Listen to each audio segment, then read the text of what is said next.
உங்கள் ஆவியை வலுவாக்க முடியும், உங்கள் ஆவியை எப்படி பலனுள்ளதாக மாற்ற முடியும் அப்படிங்கிறத பற்றி பேச போறோம். இப்போ மனுஷன் பாருங்க, ஆவி ஆத்துமா சரீரமாக நாம இருக்கிறோம். இப்போ நம்ம சரீரம் நன்றா இருக்க நாம் ஒன்றை செய்ய முடியுமானால் நிச்சயமாக செய்ய முடியும்.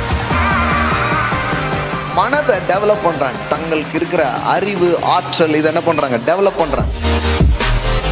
அதுபோல வேதவசனம் சொல்ற ஒரு அற்புதமான காரியம் என்னன்னா, உங்கள் ஆவியை நீங்கள் ட்ரெயின் பண்ண முடியும். உங்க உடம்ப நல்லா வச்சுக்கிறதுக்குன்னு ஒருத்தர் இருக்கிறார், அவர் பாடி ட்ரெயினர். மனசை நல்லா வச்சுக்கிறதுக்கு ஒருத்தர் இருக்கார், உங்க மைண்ட் ட்ரெயினர். உங்க ஸ்பிரிட்டை எப்படி நல்லா பலப்படுத்தி நல்லா வச்சுக்க முடியும்னு ஒருத்தர் சொல்லி கொடுப்பாருன்னா அவர் யாரு, ஸ்பிரிச்சுவல் ட்ரெயினராக அவர் இருக்கிறார். எல்லாத்துக்கும் ஒரு ட்ரெயினர் இருக்கிற மாதிரி இதுக்கும் ட்ரெயினர் இருக்கிறாரு. எல்லாத்துக்கும் வச்சுக்கிறோமோ இல்லையோ, இதுக்கு கண்டிப்பா ஒரு ட்ரைனிங் அவசியமா இருக்குது. ஏன்னா ஆவிதான் நீங்கள், சரீரம் நீங்க கிடையாது, மனசு நீங்க கிடையாது. நீங்கள் யார் என்றால் ஆவியாக இருக்கிறீர்கள். பிசிக்கலா உங்களுக்கு வருகிற சில ப்ராப்ளத்தை நீங்க ஹேண்டில் பண்றீங்க, சில நேரம் உங்க அறிவை கொண்டு ஹேண்டில் பண்றீங்க. ஆனால் உங்கள் ஆவியிலே நீங்கள் வலிமை உள்ளவர்களா இருந்தீங்கன்னா நீங்க ஹேண்டில் பண்ற விதமே வேற மாதிரி இருக்கும். எந்தெந்த காரியங்கள் நம்ம வளரனாலும் வளர முடியும். ஆனால் மிகப்பெரிய வளர்ச்சியை நீங்கள் எட்ட வேண்டிய ஒரு பகுதி இருக்குதுன்னா உங்களுடைய ஆவியை வளர்த்து எடுப்பது. உடம்புல பலன் அதிகமாச்சுன்னா யாரும் தூக்க முடியாத நீங்க தூக்கிடுவீங்க. ஆத்துமாவிலே பலன் அதிகமாச்சுன்னா யாரும் தீர்க்க முடியாத நீங்க தீர்ப்பீங்க. இதுபோலதான் ஆவியிலே நீங்கள் வலிமையாய் மாறும் பொழுது உங்கள் சாதனைகள், உங்கள் வெற்றிகள் எல்லாத்தினுடைய அளவு வேற லெவல்ல இருக்கிறத பார்க்க முடியும். கொஞ்சம் சாப்பிட்றீங்க, உடம்பு கொஞ்சம் பலனா இருக்கு, சில காரியத்தை கேட்குறீங்க பார்க்குறீங்க, மனசுல கொஞ்சம் ஒரு இளைப்பாறுதலா இருக்கு. ஆனா உங்கள் ஆவிக்கு, உங்க ஸ்பிரிட் மேனுக்கு உண்மையிலே ஒரு போஜனம் இருக்கிறது. அது தேவனுடைய வார்த்தை. தேவனுடைய வார்த்தையை ஒரு மனிதன் எடுக்க எடுக்க எடுக்க அவங்களுடைய ஸ்பிரிட் மேன் என்ன பண்ண ஆரம்பிக்கிறான், வளர ஆரம்பிக்கிறான். ஒரு மரம் எப்படி தண்ணீர் ஓரமா நடப்படும் போது அது பச்சையா இருக்குதோ, அது போலதான் ஒரு மனிதனுடைய ஆவி தேவனுடைய வார்த்தையினோடு கனெக்டா இருக்கும் போது அவன் உள்ளுக்குள்ள வளர ஆரம்பிக்கிறான், செழுமைகள் உண்டாக ஆரம்பிக்கிறான். ஆவியில பலன் உங்களுக்கு பெருகும் பொழுது அத்தடிக்குத இல்ல பஞ்சமா இருக்கு அப்படிலாம் சொல்ல மாட்டேங்க, அதை டாமினேட் பண்ண ஆரம்பிப்பீங்க. இன்னைக்கு ஒரு செய்தியை நான் கொண்டு வந்திருக்கிறேன். இன்னைக்கு என்ன பேச போறோம்னா, how to develop your spirit, how to exercise your spirit. எப்படி உங்கள் ஆவியை வலுவாக்க முடியும், உங்கள் ஆவியை எப்படி பலனுள்ளதாக மாற்ற முடியும் அப்படிங்கிறத பற்றி பேச போகிறோம். இது ஏன் கற்றுக்கணும் அப்படிங்கிறதையும் சொல்ல விரும்புகிறேன். இப்போ இந்த வசனத்தை வாசிக்கலாம். 1 தீமோத்தேயு 4வது அதிகாரம் 8வது வசனம். சரீர முயற்சி அற்ப புரோஜனம் உள்ளது. அப்படின்னா என்ன? For physical training is of some value, but godliness, spiritual training is value in everything and in every way. நல்லா கவனிங்க, 2 விதமான பயிற்சியை பற்றி சொல்லுகிறார், 2 விதமான முயற்சிகளை பற்றி சொல்லுகிறார். ஒன்று சரீர முயற்சி. இப்போ மனுஷன் பாருங்க, ஆவி ஆத்துமா சரீரமாக நாம் இருக்கிறோம். இப்போ நம்ம சரீரம் நன்றாக இருக்க நாம் ஒன்றை செய்ய முடியுமானால் நிச்சயமாக செய்ய முடியும். சிலர்லாம் எதையுமே செய்யறதில்ல, அது பாட்டுக்கு போயிட்டே இருக்குன்னு வச்சுக்கோங்களேன். ஆனால் உங்கள் சரீரத்தை ஆரோக்கியமாகவும் வளமாகவும் நீங்கள் வைக்க சில முயற்சிகள் என்ன பண்ண முடியும், எடுக்க முடியும். சில உணவு காரியமாக இருக்கலாம், எக்ஸசைஸாக இருக்கலாம், இதெல்லாம் செய்ய முடியும். அப்படி செய்வதன் மூலம் அநேகர் தங்கள் சரீரத்தை அழகாகவும் ஆரோக்கியமாகவும் வைக்க சில முயற்சிகளை எடுத்திருக்கிறார்கள். சிலர் அதில் பலனை என்ன பண்ணுறாங்க, பார்க்குறாங்க. அப்போ அப்படி ஒரு நிலை நிச்சயமாகவே இருக்குது, இல்லைன்னு என்ன பண்ண முடியாது, சொல்ல முடியாது. வேத வசனமே சொல்லுது. அது தமிழ் எப்படி வருது, சரீர முயற்சி அற்ப புரோஜனம் உள்ளது. அப்போனா புரோஜனமே இல்லைன்னு சொல்லலை, இட்ஸ் ப்ராஃபிட் லிட்டில் அப்படின்னு இருக்கு. இன்னொரு டிரான்ஸ்லேஷன்ஸில் எப்படி இருக்குது, இட்ஸ் a லிட்டில் ப்ராஃபிட்ஸ் அப்படி இருக்கு. அது சிறிதளவு பயனுள்ளதாகவே இருக்கிறது. எப்படி வருது, yes, for bodily exercise profits a little. அப்போ கொஞ்சம் அதில் என்ன இருக்குது, பயன் இருக்குது. எக்ஸசைஸ் பண்ணால் கண்டிப்பாக கொஞ்சம் பயன் இருக்குது. பயன் இல்லைன்னே சொல்லவே இல்லை, சரீரத்தின் முயற்சிகள் வீணே சொல்லலை. அது மாதிரி சிலர் பாருங்கள், தங்கள் மனதை டெவலப் பண்ணுறாங்க. தங்கள் மனதை எப்படி டெவலப் பண்ணுறாங்க, தங்களுக்கு இருக்கிற அறிவு, ஆற்றல் இதை என்ன பண்ணுறாங்க? டெவலப் பண்ணுறாங்க. டெவலப் பண்ண முடியுமா? டெவலப் பண்ண முடியும். நல்ல காரியங்களை படிப்பதின் மூலம், சரியான காரியங்களை கேட்பதின் மூலம் தங்களுடைய மனதை என்ன பண்ணுறாங்க? அவங்க டெவலப் பண்ணுறாங்க. அப்போ அதில் ஒரு டெவலப்மெண்ட்டை கொண்டு வர முடியுதா? கண்டிப்பாக கொண்டு வர முடிகிறது. சரீரத்தையும் டெவலப் பண்ண முடியும், மனதையும் என்ன பண்ண முடியும்? டெவலப் பண்ண முடியும். அதாவது உங்கள் சரீரத்தையும் உங்கள் ஆத்துமாவையும் நீங்கள் என்ன பண்ண முடியுது? வளர்த்தெடுக்க முடியும். அதுபோல் வேதவசனம் சொல்கிற ஒரு அற்புதமான காரியம் என்னென்னா, உங்கள் ஆவியை நீங்கள் ட்ரெயின் பண்ண முடியும். You can train your spirit, you can develop your spirit. உங்களுடைய ஆவிக்கு இன்னும் அதிக வலிமையை நீங்கள் கொடுக்க முடியும். உங்கள் ஆவியிலே நீங்கள் அதிக பலனுள்ளவர்களாக மாற முடியும். சரீரத்தில் ஒரு ஆள் ஆரோக்கியமாக இருக்கும் பொழுது சில நேரம் பாருங்கள், அவங்க ரொம்ப ஃப்ளெக்சிபிளாக இருப்பாங்க. குனிய முடியும், எந்திக்க முடியும், தூக்க முடியும். சிலர் திடீர்னு எதுவுமே பண்ணாமல் திடீர்னு ஒரு நாள் தூக்கும்போது அப்படியே ஒரு பக்கமாக நின்றும் பாருங்க, இங்கன்னு ஏதாவது பிடிச்சிக்கிடுது பண்ணுறது. ஏன்னா நோ எக்ஸசைஸ், ஒன்றும் பெருசாக எதுவுமே பண்ணுறதே கிடையாது. அப்போது ஃப்ளெக்சிபிளாக அவங்களால பாடியில் இருக்க முடியாது. சிலர் எப்போ பார்த்தாலும் ஒரு தூக்கம் வந்துடும், ஒரு எனர்ஜியாகவே அவங்களால இருக்க முடியறது இல்லை. சரீரத்தை அப்போ நல்லா ட்ரெயின் பண்ணி நல்லா வச்சுக்க முடியுமானா முடியும், கண்டிப்பாக வைக்கலாம். அதுவும் பாருங்கள், பெண்களோ ஆண்களோ, பெண்கள் குறிப்பாக திருமணத்துக்கு அப்புறம் நிறைய பேர் தங்களுடைய சரீர ஆரோக்கியத்தில் ஒன்றும் பெரிய கவனங்களை செலுத்துறது கிடையாது. எல்லாத்துக்கும் கொடுத்துட்டு மிச்சம் என்ன இருக்குதோ அப்படியே கொட்டிடுறது. வீணாக போயிரும்லாம், வீணாக போயிடும், இங்கே கொட்டுறதுக்கு இது என்னது அப்படியே ஆக்கி பார்த்தீங்கன்னா ரொம்ப வேறு மாதிரி ஆயிடுறேன். அப்படி இல்லாமல் நம்ம சரீரத்தை நல்லா வச்சுக்கணும், வச்சுக்க முடியும் அப்படின்னு வேதவசனம் போதிக்குது. அதுபோல் பாருங்கள், அறிவு, மனது போன்ற காரியங்களை சிலர் பாருங்கள், சிலது புதுசாக ஏதாவது கற்றுக்குறாங்க, தங்களை வளர்த்து கொள்கிறாங்க. அப்போ ஒரு டெவலப்மெண்ட் அங்கே நடக்குது. அப்போ எல்லாமே இது எல்லாமே கொஞ்சம் வெளியரங்கமாக நமக்கு தெரியுது பாருங்கள். சரீரத்தை நாம் பயிற்சிவிக்க முடிகிறது, ஆத்துமாவை பயிற்சிவிக்க முடிகிறது, மனதை நாம் ட்ரெயின் பண்ண முடிகிறது. இதெல்லாமே இருக்கிறது. அதுபோல் இங்கே என்ன வாசிக்கிறீங்க? தேவ பக்தியானது அப்படி சொல்கிறார். தேவ பக்தினா தமிழ் அப்படி சொன்னோடனே நமக்கு வேறு மாதிரி ஆகிடுது. தேவ பக்தியா அப்படின்னு ஒரு மாதிரி ஆயிடுது. ஆனால் இங்கே எவ்வளோ அழகாக போட்டிருக்கு பாருங்கள். பட் காட்லினஸ், காட்லினஸ்னா என்ன? Spiritual training. எல்லாம் சொல்லுங்கள், ஸ்பிரிச்சுவல் ட்ரைனிங். சவுண்டாக சொல்லாமல். அப்போ உங்கள் உடம்பை நல்லா வச்சுக்கிறதுக்குன்னு ஒருத்தர் இருக்கிறார், அவர் பாடி ட்ரெயினர். மனசை நல்லா வச்சுக்கிறதுக்கு ஒருத்தர் இருக்கார், அவர் உங்கள் மைண்ட் ட்ரெயினர். உங்கள் ஸ்பிரிட்டை எப்படி நல்லா பலப்படுத்தி நல்லா வச்சுக்க முடியும்னு ஒருத்தர் சொல்லி கொடுப்பாருன்னா அவர் யார்? ஸ்பிரிச்சுவல் ட்ரெயினராக அவர் இருக்கிறார். எல்லாத்துக்கும் ஒரு ட்ரெயினர் இருக்கிற மாதிரி இதுக்கும் ட்ரெயினர் இருக்கிறாரு. எல்லாத்துக்கும் வச்சுக்கிறோமோ இல்லையோ, இதுக்கு கண்டிப்பாக ஒரு ட்ரைனிங்கு அவசியமாக இருக்குது. ஏன்னா ஆவிதான் நீங்கள், சரீரம் நீங்கள் கிடையாது, மனசு நீங்கள் கிடையாது. நீங்கள் யார் என்றால் ஆவியாக இருக்கிறீர்கள். எல்லாம் சொல்லுங்க, I am a spirit. Amen. I have a soul. I am live in this body. எல்லாம் சொல்லுங்க, நான் ஒரு ஆவி, எனக்கு ஒரு ஆத்துமா உண்டு, நான் இந்த சரீரத்தில் வாழ்கிறேன். அந்த நான் என்பது சரீரம் அல்ல, நான் என்பது ஆத்துமாவல்ல, நான் என்பது யாரு? ஆவி. அப்போ கிட்டத்தட்ட பார்த்தா வயிற்றுக்கு சாப்பாடு கிடைக்குது, மனசுக்கு சில ஃபீடிங் கிடைக்குது. ஆனால் நீங்கள் இது வரைக்கும் நிறைய பேர் எந்த இதுவுமே கொடுக்காத ஒரு ஆள் யாருன்னா அது நீங்கள் தான். உங்களுக்கே நீங்கள் கொடுக்காம இருக்கிறீங்க அப்படிங்கிறது தான் நிஜமாக இருக்குது பாருங்கள். அப்போ ஸ்பிரிட் தான் உங்களுடைய ரியல் மேனாக இருக்கிறார். அதுக்காக ஆத்துமா தேவையில்லைன்றோ சரீரம் முக்கியம் இல்லைன்றோ அவசியம் அல்ல. இதெல்லாம் சேர்ந்து தான் நம்மை தேவன் பார்க்கிறார். உங்கள் ஆவி, ஆத்துமா, சரீரம் குற்றமின்றி காக்கப்படுவதாக அப்படிங்கிறார். முக்கியம் இல்லைங்கிற அர்த்தம் இல்லை, ப்ரையாரிட்டி வைஸில் பார்க்கும்போது எது ரொம்ப முக்கியமாக இருக்குது? நீங்கள் தான் ரொம்ப முக்கியமாக இருக்கிறீங்க. அதாவது உங்கள் வீடு முக்கியமா, நீங்கள் முக்கியமானு கேட்டால் என்ன சொல்லுவீங்க?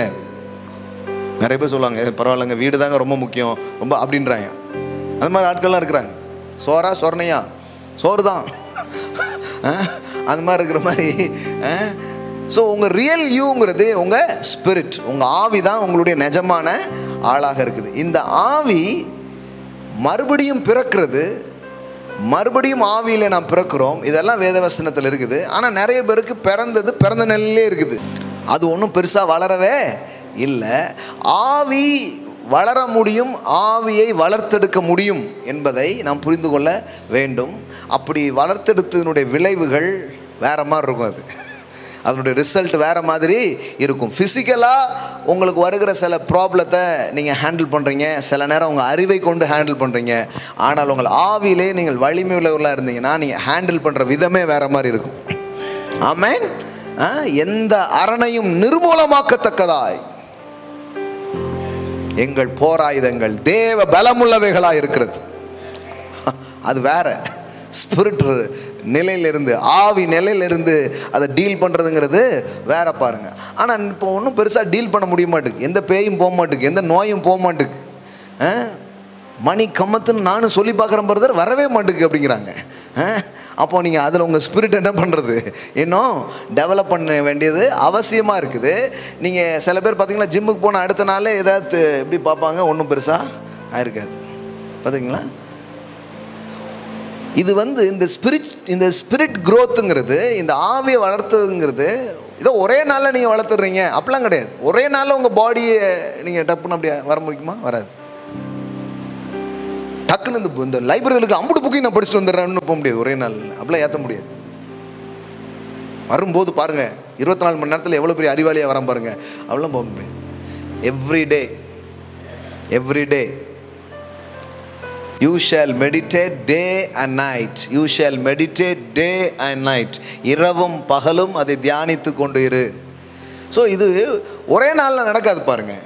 டப்புன்னு ஒரே நாளில் ஸ்பிரிட்டில் பெரியசா சில பேர் பார்த்தீங்கன்னா இப்போவுமே பாருங்கள், ஒன்று டக்கட்டான்னு எக்ஸசைஸ் எடுத்துகிட்டு 10 நாள் படுத்து கிடப்பாங்க. ஒன்றுமே முடியலை பாருங்கள். நம்ம நான் என்ன சொல்கிறேன்னா, எனக்கு அதிக நம்பிக்கை தருகிற ஒரு காரியம் ஒன்று இருக்கிறது. அது உங்கள்கிட்ட சொல்ல விரும்புகிறேன். அது என்னென்னா, வாழ்க்கையில் என்ன வேணுமோ அடைய முடியும். இதை நான் 100க்கு 100 நம்புகிறேன். எதை விரும்புகிறீங்களோ அதை உங்கள் வாழ்க்கையில் பார்க்க முடியும். கடவுள் அப்படிப்பட்ட விதத்தில் தான் உங்களை படைச்சிருக்கிறார். இது நீங்கள் நம்புறீங்களா? நீங்கள் செல்வந்தரனாகவும் ஆகலாம். நீங்கள் என்ன உங்கள் வாழ்க்கையில் பார்க்கணும்னு நினைக்கிறீங்களோ பார்க்கலாம். ஆனால் ஏன் நிறைய பேர் பார்க்குறது இல்லை? நீங்கள் நின்னீங்கன்னா அந்த ஏரியாவில் இருக்கிற பேய் கூட ஓடிடும். நீங்கள் நின்னாலே எழும்புனா டெட் பாடி எழும்பிடும். என்ன ஆல் திங் பாசிபிள் எல்லாம் சொல்லுங்க, ஆல் திங் பாசிபிள். ஆனால் இது முதல்ல தெரிஞ்சுக்கணும். கண்டிப்பாக நாம் என்ன விரும்புகிறோமோ அதை அடைய முடியும் அப்படிங்கிறது தெரியணும். ஆனால் நிறைய பேர் விரும்பிட்டு தான் இருக்கிறாங்க, நானும் பார்க்குறேன். ஆனால் அடைஞ்ச மாதிரியே தெரியல. ஏன் விரும்பின ஒன்றை அடையாமல் இருக்கிறார்கள்? பொதுவாக 2 காரணங்கள். ஒரு முக்கியமான காரணம் சொல்கிறேன். ஏன்னா இது சொன்னாதான் நம்ம ஸ்பிரிட்டில் வேலை செய்யணும். அப்படி வேலை செய்கிறது மூலம் நாம் என்ன நினைக்கிறோமோ அதை பார்க்க முடியுங்கிறது நமக்கு தெரியும். பாருங்கள், நீதிமொழிகள் 13:4 முதல் பாயிண்ட்ஸ் என்ன?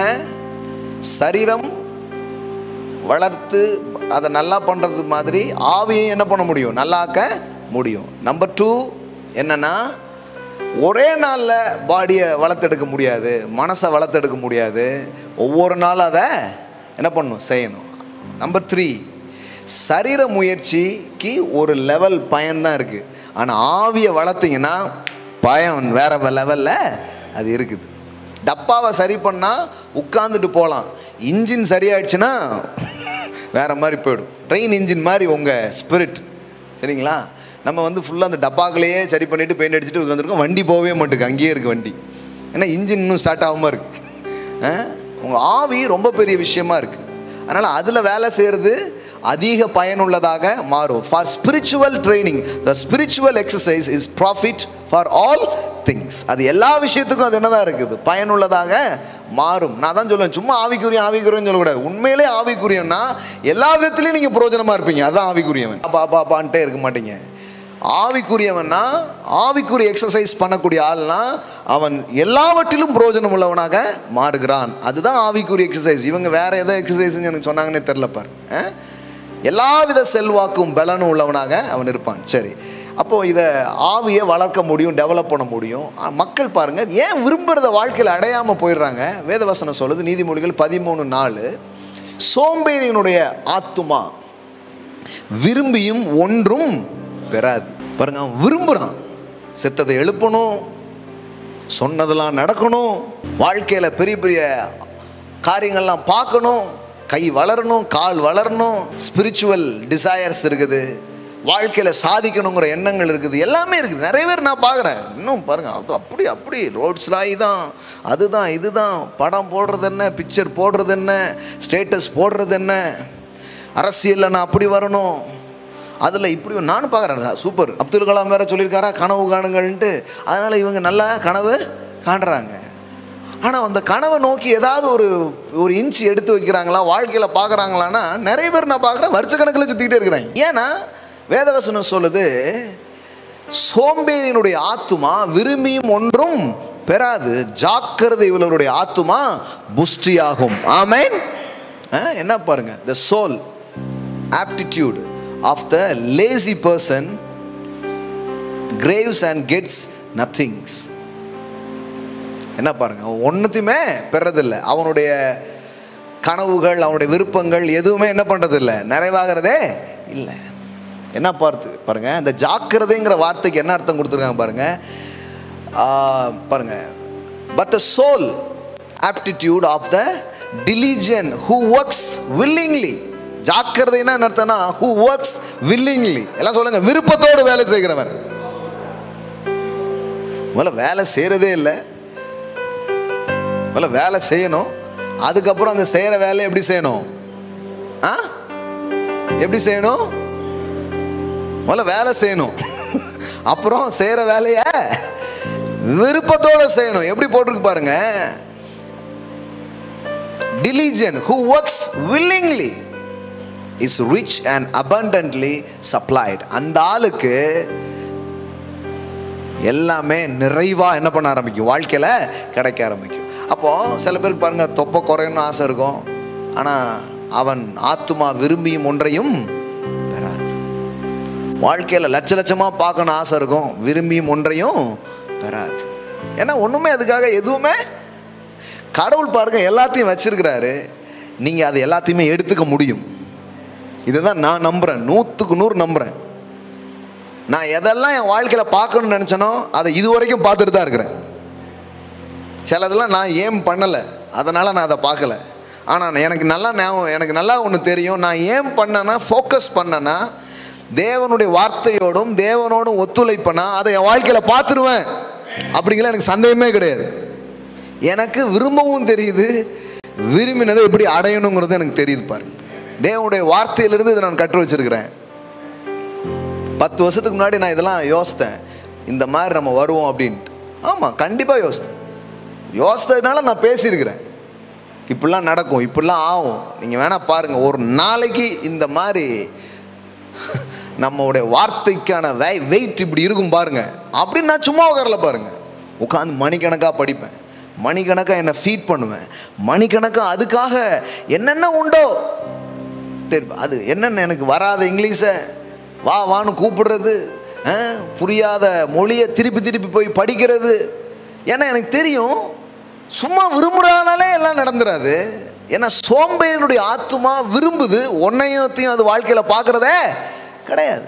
யோசித்து பார்க்கணும், வருஷம் மாறுது, அப்படியே இருக்குதுன்னா ஏன் முன்னேறல வாழ்க்கை? அது கர்த்தருடைய வேலை இன்னும் வரவில்லை. இன்றே ரட்சணை நாள், இதுவே அனுகிரக காலம்னு வேதவசனம் சொல்லுது. ஆமென். கர்த்தருடைய வேலை வரலையா? கர்த்தருடைய வேலை வரலன்ட்டு கர்த்தர் அன்னைக்கே அற்புதம் செஞ்சுட்டார். ஏசு சொன்னார், என் வேலை இன்னும் வரவில்லை அப்படின்னு சொல்லிட்டு அன்னைக்கே தான் அற்புதம் செஞ்சார். அப்படிதானே? என் வேலை இன்னும் வரவில்லை மகளே அப்படின்னு 6 மாதம் கழிச்சு செய்யலை, அன்னைக்கே செஞ்சுட்டார். இதுதான் டைமானு பிதாவிட்ட கேட்டார், ஆமாம் மகனே டக்குன்னு பண்ணிட்டார். அவ்வளோதான் மேட்ரு. இல்லை பாருங்க, லைஃப் அப்படியே போயிட்டே இருக்கக்கூடாது. விரும்புனீங்களா, விரும்பினதை அடையணும். ஆனால் ஒவ்வொரு நாளும் நீங்கள் விரும்பினதை நோக்கி தான் உங்கள் வாழ்க்கை போதான்னு பார்க்கணும். அப்படி போகாமல் வெறும் ஆசைப்பட்டுக்கிட்டே இருந்தீங்கன்னா என்ன ஆகும் தெரியுமா? அதனுடைய விளைவு என்ன ஆகும் தெரியுமா? ரொம்ப மோசமான விளைவு. பாருங்கள், 21 நீதிமொழிகள் 21:5 பாருங்கள். பணக்காரன் ஆகணுமா, வாழ்க்கையில் எல்லா வெற்றியும் ஞானத்திலையும் பார்க்கணும்னா டெய்லி நீதிமொழிகள் படிச்சிருங்க, வாசிங்க. வேறு டிரான்ஸ்லேஷன்ல அது வாசிங்க. அம்புட்டு பிரின்சிபிள்ஸ் அதில் இருக்கு. அங்கே பாருங்க என்ன போட்டிருக்கு பாருங்க. 25 சோம்பேறியின் கைகள் வேலை செய்ய சம்மதியாததினால் அவன் ஆசை அவனை கொல்லும். பாருங்க, விரும்பினது கிடைக்கலன்னா பரவாயில்ல, ஆனால் ஒரு டைமில் என்ன ஆயிடுவாங்க தெரியுமா? கிடைக்கலன்னு என்னத்த போ அப்படின்னு ஒரு மாதிரி மும்பிட்டு ஆசைப்பட்டு ஒன்றுமே நடக்கல. ஏன்னா அதுக்காக எந்த செயலும் செய்யலை. நான் சொல்கிறேன், மனுஷன் செய்கிற சகல பிரயாசத்திற்கும் பலன் உண்டு. யார் சொன்னா? விதைச்சா அறுக்க முடியும். கடவுள் அதை வச்சிருக்கிறாருங்க. மனிதனுடைய எல்லா பிரயாசத்துக்கும் பலன் உண்டு. வேதவசனம் சொல்லுது. தேவனற்ற மனிதர்களே தாங்கள் செய்கிற பிரயாசத்துக்கு பலனை பார்க்கிறார்கள் என்றால், கடவுளையும் ஒரு கிருபையும் தயவும் வச்சுக்கிட்டு நீங்க பண்றதுக்கு எப்படி பலன் இல்லாமல் போகும்? கண்டிப்பா பலன் உண்டு. நாம் படுகிற பிரயாசம் விருதாவாயிராது, கண்டிப்பா பலன் உண்டு. பெரிய எல்லாத்துலேயுமே ஒரு ப்ரொஃபட்டிக் அனாயிண்டிங்கில் வளரணும், ஹீலிங் இதில் வளரணும். நான் பார்க்குறேன் எல்லாம் இருக்குது, ஆனால் அப்படியே இருக்கு. அதுக்கான செயலை நோக்கி போகிறதே கிடையாது. வெறும் ஆசை மட்டும் இருக்கு. அப்பப்போ வந்துடும், அப்பப்போ போயிடும். சில பார்த்துக்கிங்களா, இந்த மூவியில் ஒரு ஹீரோ வந்து டங்குன்னு இந்த கிட்டார் போடுற மாதிரி நடித்தோடனே உடனே கிட்டார் கிளாஸ்க்காக போவாங்க. எக்ஸசைஸ் பண்ணி பாடி கிட்டே காட்டினோடனே பக்கத்தில் ஜிம்மு பூரா ஆளாக போயிடும். போலீஸ்னோடனே டக்குன்னு நல்ல போலீஸ் அப்ளிகேஷன், சிங்கம் பார்ட் 1 பார்ட் 2 கடைசியில் பார்த்தா புஷ்ஷுன்னு போயிடும் இந்த ஆசைலாம். அப்படியே இப்போ நாளுக்கு ஒரு கனவு, நாளுக்கு ஒரு ஆசை. வாழ்க்கையில் ஒன்றத்தையுமே பார்க்க மாட்டோம். வைக்கணும் பாருங்கள், ஒன்று வச்சு அதுக்காக நீங்கள் உங்களை பண்ணிகிட்டே இருந்தீங்கன்னா. நான் 10 வருஷத்துக்கு முன்னாடி இந்த பயணத்தை நான் துவங்கும்போது அன்றைக்கி எந்த இதுவுமே இல்லை. ஆனால் இதை இப்படித்தான் இவர்கள் செய்திருக்கிறார்கள், இப்படி தான் இவங்க பண்ணியிருக்கிறாங்க, நம்மளும் அதை பண்ணோன்னா கண்டிப்பாக பார்ப்போம். ஏன்னா நான் சுதந்திரித்து கொள்கிறவங்கள பார்க்குறேன், சும்மா சுற்றி திரிஞ்சவங்களை நான் பார்க்கல. நிஜமாக வாழ்க்கையில் விளைவுகளை பார்த்தவங்கள நான் பார்க்குறேன். வேதாகமத்துலேயும் பார்க்குறேன், நடைமுறையிலையும் பார்க்குறேன். பார்த்துட்டு நம்பி இறங்கலாம், வேலை செய்யலாம், கண்டிப்பாக பலன் உண்டு. இன்னைக்கு பார்த்தா பலன் வருது. இன்னும் பார்த்தீங்கன்னா இப்போ என்னென்ன பலன்லாமோ வரப்போகுது பாருங்க, வேற லெவலில் வரப்போகுது. இது சாத்தியங்கிறேன், உங்கள் ஒவ்வொருவருக்கும் சாத்தியம். நீங்கள் விரும்புகிறதை அடைய முடியும். ஆனால் நீங்கள் ஒவ்வொரு நாளும் உங்களை மேம்படுத்தி கொள்ள, அந்த கனவுகளுக்கான காரியங்களை போய் செய்ய, அதான் those who willing to work, ஜாக்கிரதைகளுடைய ஆத்துமா புஷ்டி ஆகும். ஜாக்கிரதைகளுடைய ஆத்துமா புஷ்டி ஆகும். அவன் வெறும் கனவு கண்டுகிட்டே இருக்க மாட்டான். ஒவ்வொரு கனவும் அவன் மடி மேலே விழுந்துக்கிட்டே இருக்கும், பழிச்சுக்கிட்டே இருக்கும். கடவுள் அப்படி வாழ்றது தான் உங்களை அழைக்கிறார், அப்படி வாழ்றது தான் அவர் விரும்புகிறார். ஆனால் சும்மா அப்படியே யோசிச்சுட்டு பார்த்துட்டு அப்படி போகக்கூடாது பாருங்கள். அதனால தான் உங்கள் டைமை ரொம்ப பொட்டென்ஷியலாக செலவு பண்ண வேண்டியது அவசியம். சில பேர் 5 வருஷம் 10 வருஷம் என்ன பண்ணீங்க? ஏதாவது ஒன்று படிச்சிருக்கலாம், ஏதாவது ஒன்று கேட்டிருக்கலாம், ஏதாவது ஒரு ஒரு ஒரு டெவலப்மெண்ட்டை கொண்டு வந்திருக்கலாம். கொண்டு வந்தால் அது எவ்வளோ பலனாக மாறும் பாரு. பைபிள் மட்டும் படித்தா போதுமா, வேறு ஏதாவது படிக்கணுமா அப்படின்னு உட்காரலாமல் எத்தனையோ காரியங்களை இன்றைக்கி படித்தது அவ்வளோ பிரயோஜனமாக இருக்குது பாருங்க. நீ கிறிஸ்டியன் பிஸ்னஸ் மேனுக்கு மட்டும் இல்லை, வெளியில் ஒரு பிஸ்னஸ் கோச்சா ஒரு பிஸ்னஸ் இதை போய் பேசுகிற அளவுக்கு எத்தனையோ விதைகளை உள்ள என்ன பண்ணியிருக்கிறோம், போட்டிருக்கோம். அடுத்தால் அதான் ஸ்டார்ட் பண்ண போகிறோம். அங்கே ஒரு ரூபாயே கேட்க மாட்டான், ஏன் 1000 ரூபா ஃபீஸ் வச்சு எல்லாம் கேட்க மாட்டான். இவனுக்கு ஃபீஸ், இவனுக்கு இவ்வளோ பதில் சொல்லலாம், அங்கே ஒரு பதில் சொல்ல வேண்டியதே கிடையாது. அவனுக்கு பிரயோஜனமாக இருந்தால் அவன் கெட்டி படிச்சுட்டு போயிட்டே இருக்க போகிறான். அந்த மாதிரிலாம் இன்ஸ்டிடியூஷன் ஓப்பன் பண்ண போகிறோம். ஆல் திங் பாசிபிள், எல்லாமே கூடுங்க. ஆனால் சோம்பேறியுடைய ஆத்துமா விரும்பி ஒன்றையும் பெறாது. அது மாத்திரம் இல்லை, அங்கே என்ன போட்டிருக்குது, அவன் ஆசை அவனை கொல்லும். இதுதான் ஆசையே அழிவுக்கு காரணம் அப்படிலாம் சொன்னாங்க பார்த்தீங்களா. அது என்னன்னா, வெறும் இதுக்கு ஆசைப்பட்டுக்கிட்டே இருக்குது, அதான் அழிவுக்கு காரணம்.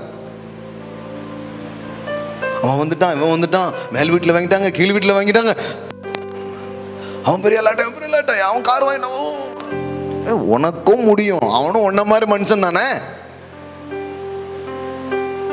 கடவுள் உனக்கும் கிருபைகளை கொடுத்திருக்கிறார், உங்களுக்கும் ஆற்றல்களை கொடுத்திருக்கிறார்.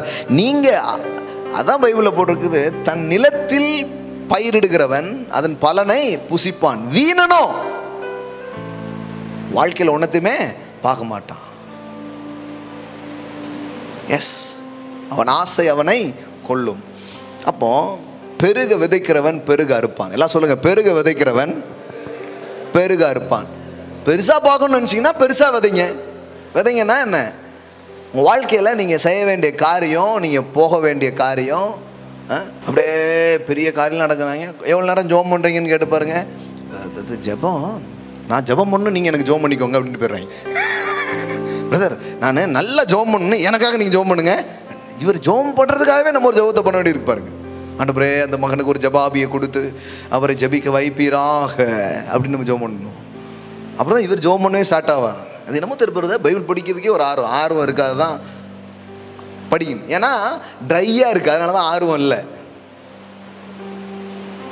கண்ணை மூடுனா என்னெல்லாமோ ஓடுது பிரதர், அப்படியே ஜெபம் பண்ணதுக்கே வரமாட்டுக்கு பிரதர். ஆனால் கண்ணை வாழ்க்கையில் மூடினதே கிடையாதுல்ல, திறந்த நிலையில். அதாவது தூங்கும் போது மூடினதை தவிர எனக்காவது விழிப்பு நிலையில் மூடி இருக்கீங்களா? மூடினதே கிடையாது. அப்போ கண்டதெல்லாம் ஓட தான் செய்யும்.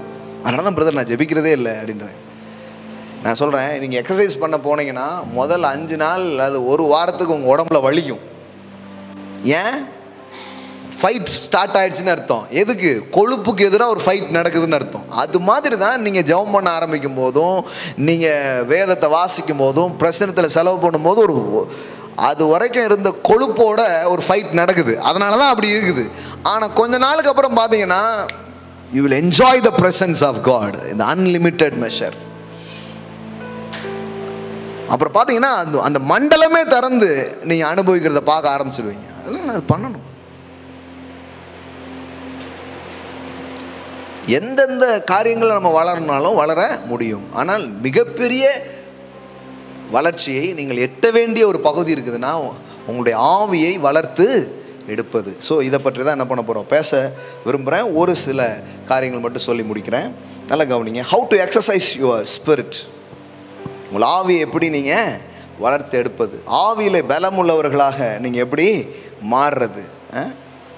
மாறனா மாறலாம். உடம்புல பலன் அதிகமாச்சுன்னா யாரும் தூக்க முடியாத நீங்கள் தூக்கிடுவீங்க. ஆத்துமாவிலே பலன் அதிகமாச்சுன்னா யாரும் தீர்க்க முடியாத நீங்கள் தீர்ப்பீங்க. அதுபோல தான் ஆவியிலே நீங்கள் வலிமையாய் மாறும் பொழுது உங்கள் சாதனைகள், உங்கள் வெற்றிகள், உங்களுடைய தாக்கம் எல்லாத்தினுடைய அளவு வேற லெவலில் இருக்கிறத பார்க்க முடியும். பாருங்க, வேதம் சொல்லுகிறது இயேசுவுக்கு தேவன் தமது ஆவியை அளவில்லாமல் கொடுத்திருந்தார் என்று எழுதப்பட்டிருக்கு. லூக்கா எழுதின சுவிசேஷம் பாருங்க, 1வது அதிகாரம் 9வது வசனம் பாருங்க. பிள்ளை வளர்ந்து ஆவியிலே பலம் கொண்டு, எப்படி வருது பாருங்க. The child continued to grow and to became strong in spirit. எல்லாம் சொல்லுங்க, strong in spirit. வெறும் பிசிக்கல்ல மட்டும் அந்த பிள்ளை வளரல, அந்த பிள்ளை எதுலையும் வளருதான், strong in spirit. பிசிக்கலா நல்லா இருக்கணுமா? நல்லா இருக்கணும் தான். ஆனா ஆவியிலே வலிமை இல்லாத போது, பிசிக்கலி வலிமை நிறைய நேரத்தில் பயனற்றதா போயிடுது. சில பேருக்கு ஆள் அவ்வளோ வளர்த்தி இவ்வளோ மையம் உள்ள கூடு தான் இருக்கும், ஒன்றுமே இருக்காது. ஆனால் சில இத்தனையோண்டு தான் இருக்கும், ஆனால் உள்ள வேறு லெவலில் இருக்கும். மேட்டர்லாம் வேற, நடக்கிறதெல்லாம் பெருசாக நடந்தது. அதனால தான் தோட்டத்தை வச்சு ஒருத்தருடைய வெற்றியை முடிவு பண்ண முடியாது. பாரு, தீர்க்கதரிசி வந்து பார்க்குறான், வளர்த்தியா ஒருத்தன் வரான், அவன் தலையில் ஊற்ற போகிறான். ஏய், அவன் கிடையாது. இந்த நெட்டன்னு ஊற்றி தான் அந்த சவுல் இம்புட்டு வேலையை பார்த்து போட்டான். இப்போ நெட்டை கிட்டையெல்லாம் பார்க்கக்கூடாது. இன்னொருத்தன் வருவான், அவன் பார்த்தா ஒரு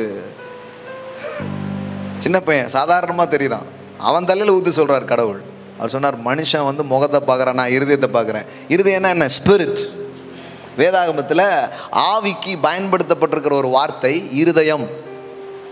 இருதயம், ஆவின்னு நிறைய இடத்துல இருக்காது. இருதயம் தான் இருக்கும். இருதயம்னா அங்கே துடிச்சிட்டு இருக்கிற இருதயத்தை பற்றி என்ன பண்ணல, சொல்லலை. எதை சொல்லுது? ஆவியை தான் இருதயன்னு சொல்லுது. காட்டுறேன் உங்களுக்கு, வசனம் காட்டுறேன் பாருங்க. இப்போ கவனிங்க. அந்த பிள்ளை வளர்ந்து ஆவியில் பலன் கொண்டு இஸ்ரவேலுக்கு தன்னை காண்பிக்கும் நாள் வரைக்கும் வனாந்தரத்திலே இருந்தான். யோவான் ஸ்நானன் இதை பற்றி சொல்லப்பட்டிருக்குது. அவன் ஸ்பிரிட்டில் அப்படியே குரோ ஆகிட்டே வர்றான். வனாந்தரத்தில் தான் இருக்கிறான், ஆனால் டெய்லி எக்ஸசைஸ் நடக்குது.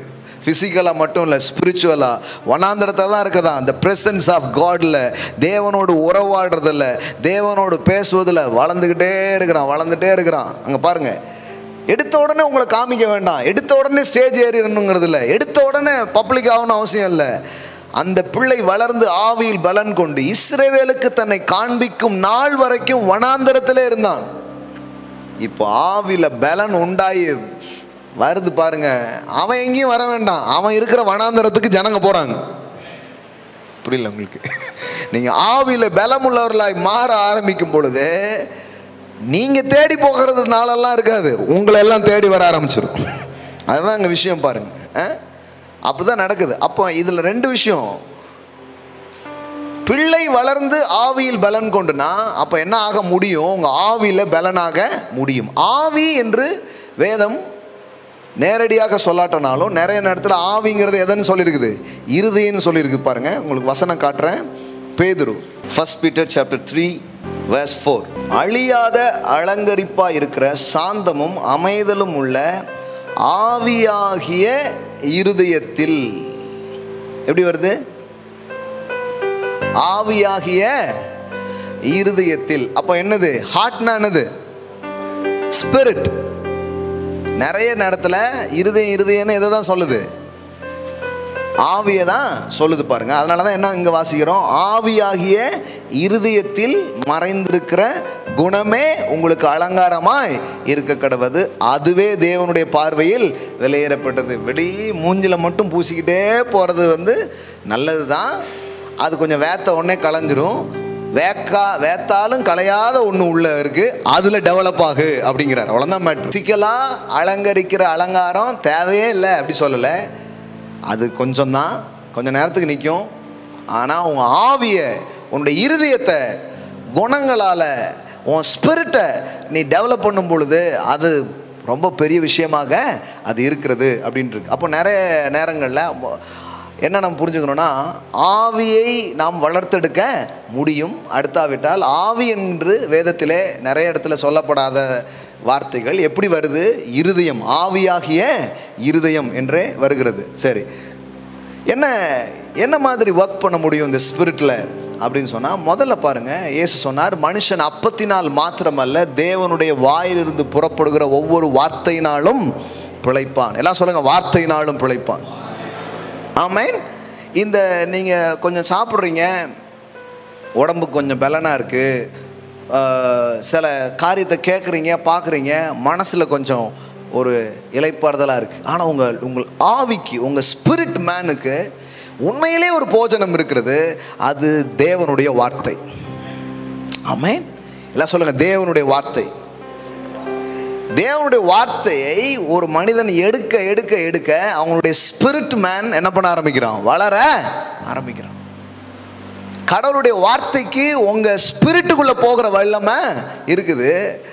அதனால தான் அதை கேட்கும்போது, என் மகனை என் வார்த்தைகளை கவனி, என் வசனங்களுக்கு உன் செவியை சாய், அதை என்ன பண்ணு, உன் இருதயத்துக்குள்ளே காத்துக்கொள் அப்படின்னா உன் ஆவிக்குள்ளே அதை காத்துக்கொள். அப்போ என்ன ஆகும்? உடலுக்கெல்லாம் ஆரோக்கியம் அப்படின்ட்டு. ஆரோக்கியம் உணவுலேருந்து மட்டும் இல்லை, ஆரோக்கியம் ஆவியிலிருந்தே வர ஆரம்பிச்சிடும் அப்படின்ட்டு. அப்போ பாருங்கள், இந்த ஆவி மனிதனுக்கு ஒரு உணவு இருக்குது, அவளுடைய வார்த்தை. மனுஷன் அப்பத்தினால் மாத்திரமல்ல தேவனுடைய வாயிலிருந்து புறப்படுகிற ஒவ்வொரு வார்த்தையினாலும். இப்போ எந்த அளவுக்கு உங்கள் இருதயத்தை, உங்கள் ஆவியை வார்த்தையினால் ஃபீட் பண்ணிகிட்டே இருக்கிறீங்க. வார்த்தையினால் ஃபீட் பண்ண ஒரு ஸ்பிரிச்சுவல் எக்ஸசைஸ் அங்கே நடக்குது. வார்த்தையை கேட்கறது, வார்த்தையை பேசுறது, வார்த்தையை மெடிடேட் பண்ணுது. ஜோஷுவா 1:8 சொல்லியிருக்கிற மாதிரி, you shawl meditate day and night. சங்கீதம் 1 சொல்லியிருக்கிற மாதிரி, இரவும் பகலும் அதை தியானித்து கொண்டு நடக்க நடக்க என்ன ஆகுது? உங்கள் ஸ்பிரிட் மேன் டெவலப் ஆகுறான். ஆனால் நிறைய பேருக்கு பாருங்கள், இந்த கிருபை எல்லாம் அவங்க புரிஞ்சதுக்கப்புறம் நீங்கள் பார்த்தீங்கன்னா ஒரு மாதிரி இருக்கிறாங்க. என்னன்னு கேட்டால், ஒரு நாளுமே மெடிடேட் பண்ணுறது கிடையாது, கேட்குறது கிடையாது, அதை உட்காந்து தியானிக்கிறது கிடையாது, உள்ள உணவு அனுப்புறதே கிடையாது. அப்புறம் பார்த்தீங்கன்னா பலனே கிடையாது. கர்த்தரிலும் அவருடைய சத்துவத்திலும் பலப்படுங்கள் என்று எழுதியிருக்கிறது. உங்கள் ஸ்பிரிட்டை ஸ்ட்ராங் பண்ணிக்க முடியும், உங்கள் ஆவியை பலனுள்ளதாக மாற்ற முடியும். பாருங்கள், through the word of God, through the presence of God. தேவனுடைய பிரசன்னம் இது சொல்கிற அப்புறம் அது காட்டுறேன் பாருங்கள். உங்களுக்கு உங்கள் ஆவியில் இது வலு சேர்க்கிறதா? வலு சேர்க்குது. இதே பேதுரு நீங்கள் வச்சுருந்தீங்க, அதே பேதுருவில் 1 பேதுரு 2வது அதிகாரம் 3வது வசனம் பாருங்கள். நீங்கள் வளரும்படி, நீங்கள் வளர விரும்புகிறீங்களா? உங்கள் ஆவியில் வளர விரும்புகிறீங்களா? நீங்கள் வளரும்படி புதிதாய் பிறந்த குழந்தையை போல திரு வசனமாகிய களங்கமில்லாத ஞானப்பாலின் மேல் வாஞ்சியாயிருங்கள். Drink is a milk for your spirit. God's word is a milk for your spirit. Drink every day. நீங்கள் வளரும்படி. அப்படின்னா எல்லாரும் பிறந்திருக்காங்க கிறிஸ்துவுக்குள்ள, ஆனால் வளரல. Yes, I am born again. கண்டிப்பாக நீங்கள் பிறந்துட்டீங்க. ஆனால் பிறந்தும் இன்னும் கிடக்குதுன்னா பால் போதுமான அளவு உள்ள போல. பால்கிட்ட கேட்டிங்கன்னா எம்புட்டு நாள் நீ பாலையே குடிச்சிட்டு இருப்ப அப்படிம்பாரு. அப்போஸ்தலனாகிய பால் சொல்றாரு, எம்புட்டு நாள் பாலையே இவர் இங்கே ஸ்டார்ட் பண்ணுங்கிறாரு. திருவசனமாகிய களமாகிய ஞானப்பாலின் மேல் வாஞ்சியா இருங்கள். அவர் இன்னும் அதுல இன்னும் எவ்வளோ போக வேண்டியது இருக்கு. வெறும் பாலையே குடிச்சிட்டு இருந்தா எப்படி? அடுத்த ஸ்டெப் 6 மாதம் 1 வருஷம் வரைக்கும் தான் பால். அதுக்கப்புறம் திடமான ஆகாரம் இதெல்லாம் சாப்பிட ஆரம்பிக்கணும். ஃபீட் பண்ணணும் உங்களை. இன்னும் அற்புதமான காரியங்கள் தேவனுடைய வார்த்தைகள் உண்டு. அந்த மாதிரி சத்தியங்களால் உங்கள் ஆவியை ஃபீட் பண்ண உள்ளே நீங்கள் பலன் கொண்டு, ஆவியில் பலன் கொண்டு ஆரம்பிக்கிறீங்க. உள்ள ஒரு பெரிய growth நடக்க ஆரம்பிக்குது. நீர்க்கால்கள் ஓரமாய் நடப்பட்டு, ஒரு மரம் எப்படி தண்ணீர் ஓரமாக நடப்படும் போது அது பச்சையா இருக்குதோ அது போலதான் ஒரு மனிதனுடைய ஆவி தேவனுடைய வார்த்தையினோடு கனெக்டா இருக்கும்போது அவன் உள்ளுக்குள்ள வளர ஆரம்பிக்கிறான். செழுமைகள் உண்டாக ஆரம்பிக்கிறது. இது ரொம்ப முக்கியம் பாருங்க. அதனாலதான் ஜோஷுவாட்ட சொல்றாரு, சக்சஸ் வேணுமா, வெற்றி வேணுமா, மோசே மாதிரி சுத்தாம சுதந்திரிக்கணுமா? Joshua 1:8, this book of the law shall not depart your mouth. இந்த புத்தகம் உன் வாயை விட்டு பிரியாது இருக்கட்டும். இதில் எழுதியிருக்கிறபடி எல்லாம் செய்ய நீ கவனமாக இருக்கும்படிக்கு இரவும் பகலும் அதை தியானித்து கொண்டிரு. அப்பொழுது நீ உன் வழியை வாய்க்க பண்ணுவாய், அப்பொழுது நீ புத்திமானாயும் நடந்து கொள்ளுவாய். then you will make your way prosper. என் வாழ்க்கையை திருப்பி போட்ட வரியே இதுதான் பாருங்க. you will make your way prosper and you will have good success. இது எனக்கு நம்பவே முடியல. என்னது, நான் என் வழியை வாய்க்க பண்ண போறேனா? அப்படின்னா என்ன? கடவுள் சொல்றாரு, நான் எல்லாத்தையுமே பண்ணி வச்சிட்டேன்பா, நீ இப்ப எடுத்து உள்ள. இது எப்படி இருக்குது? அம்மா சமைச்சு அப்பா எல்லாத்தையும் கொண்டு வந்து ப்ரொவைட் பண்றாரு. அம்மா சமைச்சு ரெடியா வச்சிருக்கிறாங்க. இப்ப நீ எடுத்து உள்ள போடணும். போட்டன்னா நடந்துரும். அதே தான் சொல்றாரு. நம்ம வெற்றி வரலையே, முன்னேற்றம் வரலையே, ஆண்டவர் எப்பவும் கொடுப்பார். ஆண்டவர்லாம் கொடுக்க வேண்டியதில்லை. It's already given. It is a done deal. இப்போ எடுத்து நீங்க உள்ள வைக்கணும். வார்த்தையை கொடுத்துட்டாரு. வார்த்தையை நிரப்புறதுக்கு வழிகள் எல்லாம் நீ கொடுத்துருக்கிறாரு. ஆனா எடுத்து நீங்க நிரப்பும் பொழுது, உங்களை ஃபீட் பண்ணிக்கும் போது எப்படி இருக்குது பாருங்க. அப்பொழுது நீயே உன் வழியை வாய்க்க பண்ணுவாய். இப்படி சொல்லலாமா கடவுள்? எல்லாம் பண்ணனா நான் உன் வழி எப்படியா சக்ஸஸ் ஆக்கிடும் அப்படி சொல்லவே இல்லை பாருங்க. உனக்கு வேணா நீ ஆக்கிக்கலாம், நீ ஆக்கிக்கிற மாதிரி தான் நான் எல்லாத்தையும் பண்ணி வச்சிருக்கிறேங்கிறார். You shall make your way, then you will make your way. என்ன வார்த்தை பாருங்க எப்படி வருது. This book of the law shall not depart your mouth, but you shall meditate in day and night, that you may observe to the according to all that is written in it, for that you will make your way prosper and then you will have good success. பக்கத்துல பா சொல்லுங்க, you will make your way prosper. நீங்க தான் உங்களை பணக்காரன் ஆக்கிக்கணும், நீங்க தான் உங்களை ஞானவான் ஆக்கிக்கணும். நீங்க நினைச்சீங்கன்னா அப்படி ஆக முடியும். கடவுள் அதுக்கானதை வச்சிருக்கிறார். கலங்கம் இல்லாத ஞான பாலின் மேல் வாஞ்சியாயிருங்க. உங்க வாஞ்ச வேற எதுல இருந்துட்டு நீங்க வளர முடியாது. வேற எதையோ உட்கார்ந்து கேட்டு வளர முடியாது. Feet your spirit. உங்கள் ஆவி இதை நிரப்ப எப்படி முத நாள்ல எல்லாமே நடந்துடாது பாருங்க. சில ஒரு ஆர்வத்தில் 2 நாள் பண்ணிட்டு அப்புறம் அப்படி விடுவாங்க. அப்படி கிடையாது. பண்ண காரியங்கள் நடக்க ஆரம்பிக்கும். ஸோ காட்ஸ் வேர்ட், எல்லாம் சொல்லுங்க, தேவனுடைய வார்த்தை என் ஆவியை பலமுள்ளதாக்குகிறது. அதனாலதான் ஆண்டவர் வந்து பாருங்க கொடுக்குறாரு, உங்களுடைய வார்த்தை கிடைத்த உடனே அதை நான் உட்கொண்டேன். அது சாப்பாடு, என் ஆவிக்கு அது சாப்பாடு, என்னுடைய ஸ்பிரிட் மனுஷனுக்கு சாப்பாடு. வேற எதெல்லாம் உங்க ஆவியை பலமுள்ளதா மாத்துது? ஏசாயா 40வது அதிகாரம், ஐசாயா 40. இப்போ இதெல்லாம் இருக்கு, உங்களுக்கு வேணும்னா நீங்க எடுத்துக்க முடியும், அவ்வளவுதான் மேட்ரு. கடவுள் எனக்கு தரலையெல்லாம் சொல்லுவார். கடவுள் எல்லாருக்கும் தரார். நீ வேணா எடுத்துக்கோ. பெருக விதைக்கிறவன் பெருக அறுப்பான். அவரை மாதிரி இல்லையே, இவரை மாதிரி இல்லையே, அவங்களுக்கு நடக்குது எனக்கு நடக்கலையே, இப்பெல்லாம் புலம்பாதைங்கிறார் கடவுள். ஏசாயா 40:31, கர்த்தருக்கு காத்திருக்கிறவர்களோ புது பலன் அடைந்து கழுகை போல செட்டைகளை அடித்து எழும்புவார்கள், அவர்கள் ஓடினாலும் இளைப்படையார்கள், நடந்தாலும். அப்போ பலன் ஆவியில எப்படி பலன் வருது? the presence of God. கர்த்தருக்கு காத்திருக்கிறவர்களோ புது பலன் அடைந்து. சும்மா பலன் வரல, சும்மா சிலரை பார்த்த உடனே பேய் ஓடல, சும்மா சிலர் சொன்ன உடனே அப்படி நடக்கல. பெனியின் சொல்றாரு, ஆண்டவர் வந்து உங்களால முடியாத செய்ய சொல்றது இல்லை, உங்களால முடியறது தான் செய்ய சொல்றாரு. So pay the price. நான் எத்தனையோ மணி நேரங்கள் கடவுளுடைய பிரசன்னத்தில் நான் செலவு பண்ணுறேன், அது என்னுடைய ஆவியில் வலிமை உள்ளதாக மாற்றுகிறது. எப்படி சாப்பாடு அப்படி விரும்பி சாப்பிட்டு சரத்தில் ஒரு பலன் உண்டாகுது, சில காரியங்களை படித்து புத்திசாலித்தனம் எப்படி உண்டாகுது, அதுபோல் தேவனுடைய பிரசன்னத்தில் ஒரு மனுஷன் தேவனோடு பேச, தேவனோடு பழக ஆரம்பிக்கும் போது ஞானியோடு சஞ்சரிக்கிறவன் ஞானம் அடைகிறான், சர்வ வல்லவரோடு நடக்கிறவன் சர்வ வல்லமையினால் நிரப்பப்படுகிறான். ஞானியோடு சஞ்சரிக்கிறவன் ஞானம் அடைகிறது போல தேவனுடைய பிரசன்னத்தில். அதனால தான் சொல்லுது, கர்த்தருக்கு காத்திருக்கிறவர்களோ புது பலன் அடைந்து.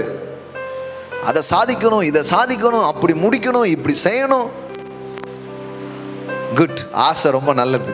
கடவுள் சொல்றாரு, நீ சோம்பேறியா இருக்காத. ஏன்னா சோம்பேறி ஆசைப்படுவான், வாழ்க்கையில் ஒன்றும் நடக்காது, கடைசியில் அந்த ஆசைப்பட்டே செத்து போயிடுவான். அவன் ஆசையே அவனை கொன்றும். ஆனால் நீ அப்படி இருக்கக்கூடாது. கர்த்தருக்கு காத்திருக்கிறவர்களோ புது பலன் அடைந்து, புது பலன் அடைந்து. ஆண்டவருடைய பிரசன்னத்தில் ஒரு மனுஷன் செலவு பண்ண ஆரம்பிக்கும் போது, அவரோடு பேசும் பொழுது, அவருடைய பிரசன்னத்தில் அவன் அமர்ந்து இருக்கிற நேரங்கள் ஒரு பலன் உண்டாக ஆரம்பிக்கிறது. அதனால தான் மோசே இறங்கி வரான். மோசே கடவுளுடைய பிரசன்னத்தில் நேரம் பண்ணுற ஒரு ஆளாக இருக்கிறான். வேதவசனம் சொல்லுது, அவன் கண் மங்கவில்லை. காலேப் ஜோசுவாவுடைய பலன் குறுகவே இல்லை. கழுகை போல வாழ்கிறாங்க ஒரு வாழ்க்கை. Eagle life. You can live eagle life. உங்கள் வாழ்நாளை ரெட்டிப்பாக்க முடியுங்க. இன்னும் போனீங்கன்னா சாகாமையை கூட நீங்கள் சுதந்திரிக்க முடியும். இது எல்லாமே உறவினால் வருகிற பை ப்ராடக்ட் தான். வெறும் ஆசைப்படுறதுனால நடக்கிறது கிடையாது. ஆசை யாருக்கு தான் இல்லை, எல்லாருக்கும் இருக்குது ஆசை. நாட்டில் எல்லாருக்கும் தான் எல்லா விருப்பமும் இருக்குது. 100 கோடி ரூபா கொடுத்தா வேண்டாம்னா சொல்ல போகிறீங்க, யாருக்கு தான் இல்லை, தந்தா ஆனால் கடவுள் வெறும் ஆசைப்படுற வைக்கிற கடவுள், அடைய வைக்கிற கடவுளாக இருக்கிறார். நீ அடைய வேண்டும்ங்கிறார், உன்னால் அடைய முடியும் அப்படிங்கிறார். எப்படி காத்திருந்து பலன் அடைகிறதோ அதுபோல் நீங்கள் பலன் அடைய முடியும் என்று வேதவசனம் சொல்லுது பாருங்க. ஸோ தேவனுடைய வார்த்தை இதனால் உங்களை ஃபீட் பண்ணிக்க கேளுங்க. அதனால் நிரம்புங்க. அது உங்கள் ஆவியை வலிமை உள்ளதாக மாற்றுகிறது. தேவனுடைய பிரசன்னத்தில் ஒரு மனிதன் நேரங்களை செலவு செய்ய ஆரம்பிக்கும் பொழுது அவன் ஆவியிலே வலிமையை அவன் பெருக்கிக் கொள்ள முடியும். கர்த்தருக்கு காத்திருக்கிறவர்களோ புது பலன் அடைந்து கழுகளை போல செட்டைகளை அடித்து எழும்புவார்கள். அவங்க காத்தடிக்குத சூழ்நிலை அப்படி இருக்குன்னு நினைக்க மாட்டாங்க. ஆவியில் பலன் உங்களுக்கு பெருகும் பொழுது காத்தடிக்குத இல்லை பஞ்சமாக இருக்குது அப்படிலாம் சொல்ல மாட்டேங்க, அதை டாமினேட் பண்ண ஆரம்பிப்பீங்க.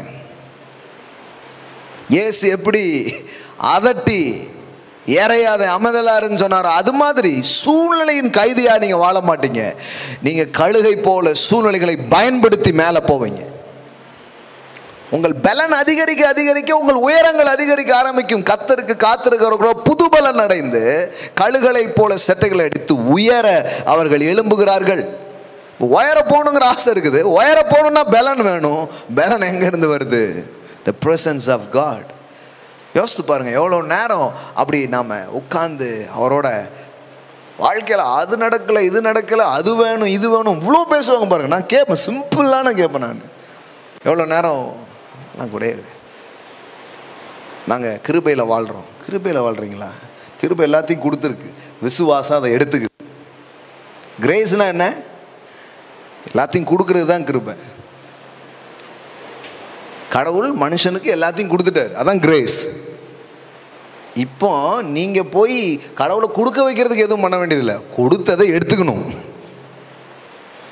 இந்த ஒயரிங்லாம் பண்ணி வச்சிருக்கு, சுவிட்ச் போடணும்ல, சுவிட்ச் போட முடியாதா?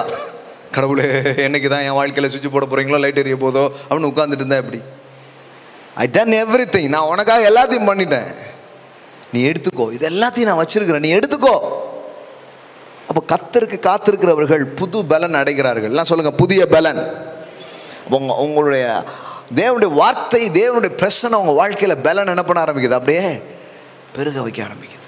பலசாலிகளாய் உள்ள ஒரு எக்ஸசைஸ் நடக்குது. ஒரே நாளில் நடக்க ஆனால் every day you shawl meditate day and night. ஒவ்வொரு நாளும் கடவுளோட உட்கார்ந்து பேசி பாருங்க. அவருடைய பாருங்க எப்படி உங்களுடைய சரீரத்துக்கு புலன்கள் இருக்கிறதோ, சென்சஸ் இருக்குதோ, அது மாதிரி உங்கள் ஸ்பிரிட்டுக்கும் சென்சஸ் இருக்கு.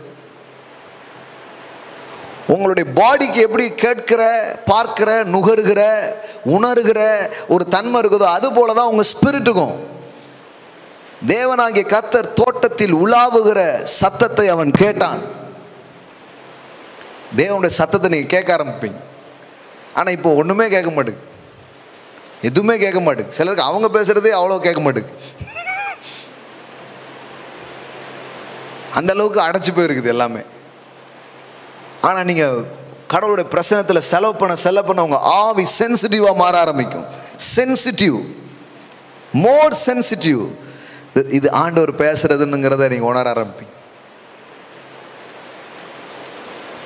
ஒரு கணவன் மனைவி, ஒரு கணவர் வெளியே போயிட்டு வராரு. அந்த அம்மா சொல்லுது, என் வீட்டுக்காரர் தான் வராருன்ட்டு. பார்க்கவே இல்லை, ஆனால் சொல்லுது.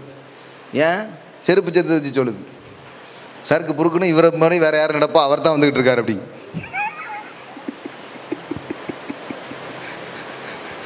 அவன் பாருங்க, அவ்வளோ நாள் வாழ்ந்ததில் அந்த ஆள் செருப்பு சத்தத்தை வச்சு சொல்லுது, அந்த ஆள் தான் வருது. ஸோ அந்த உறவுக்குள்ளே நீங்கள் போக ஆரம்பிக்கும் போது உங்களுக்கு அது நடக்க ஆரம்பிக்கும். சென்சிட்டிவ். இந்த தேவன் இதை தான் எனக்கு சொல்கிறாரு. இதை தான் நான் பார்க்குறதெல்லாம் மக்கள்கிட்ட விருப்பத்தை மட்டும்தான் பார்க்குறேன், வெறும் ஆசையை மட்டும்தான் பார்க்குறேன். அப்புறம் அது நடக்கலேங்கிற அஃபண்ட் ஆகிறதையும் நான் பார்க்குறேன். நான் நடக்கலை, அவன் விரும்பி ஒன்றும் நடக்கலை. அதே நேரத்தில் அந்த விருப்பமே அவங்களை கொள்ளுது. என்னெல்லாமோ நினச்சோம். இப்போ நம்ம போதனைலாம் கேட்கும்போது எதிர்பார்ப்பு உண்டாகுமா? கண்டிப்பாக உண்டாகும். நிறைய பேருக்கு உண்டாயிருது, பயங்கரமாக உண்டாயிருது. கடைசியில் பார்த்தா அதில் வேலை செய்கிறதே இல்லை. அதனால் உங்களுக்கு என்ன ஆயிரும்? கொஞ்ச நாளுக்கு அப்புறம் என்னெல்லாமோ கேட்டேன், ஆனால் ஒன்றுமே நடக்கலை பிரதர் அப்படின்னு. எப்படி நடக்காமல் போகும்? எல்லாமே நடக்கும். நடக்கிற மாதிரி தான் அவர் வச்சிருக்கிறார். ஆனால் வெறும் ஆசைப்படுறதுனால, எதிர்பார்க்கறதுனால மட்டும் எதுவும் நடக்காது. அதில் பயணம் பண்ணணும், அதில் கால் எடுத்து வைக்கணும், அதில் போய் நிற்கணும். அப்போ தான் அது நடக்குமே தவிர தன்னால் அங்கே எதுவுமே நடக்கிறது இல்லை. தென் இரவும் பகலும் இது தியானம் பண்ணி கொண்டிருது. அப்பொழுது நீ உன் வழியை வாய்க்க பண்ணுவாய். Then you will make your way prosper. இதை கேட்டுக்கிட்டே இரு, உன் இருதயத்தில் வச்சுக்கிட்டே இரு. அப்போ அது உடலுக்கெல்லாம் ஆரோக்கியம். ஆரோக்கியத்துக்கான வழியை வச்சுட்டார். ஆனால் தூக்கி வைக்க வேண்டியது உங்களுடைய வேலை தானே. அப்போ கடவுளுடைய வார்த்தை, கடவுளுடைய பிரசனம் ஒரு மனுஷனை பலமுள்ளதாக மாற்ற ஆரம்பிக்குது. ஒன்று மட்டும் சொல்கிறேன், மீதி அடுத்தால நம்ம பேசுவோம். Thank you holy spirit. 1 கொரிந்தியர் 14வது அதிகாரம், 1 கொரிந்தியன் சாப்டர் 14 1லேருந்து வாசிக்கிறேன். அன்பை நாடுங்கள், ஞான வரங்களை விரும்புங்கள், விசேஷமாய் தீர்க்க தரிசன வரத்தை விரும்புங்கள். எல்லாம் சொல்லுங்க, நாடுங்கள், விரும்புங்கள். இது பற்றி மட்டும் பைபிள் சொல்லலை பாருங்க.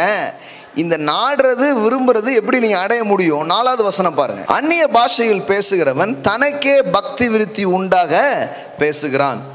The one who speak in a tongues edifies himself.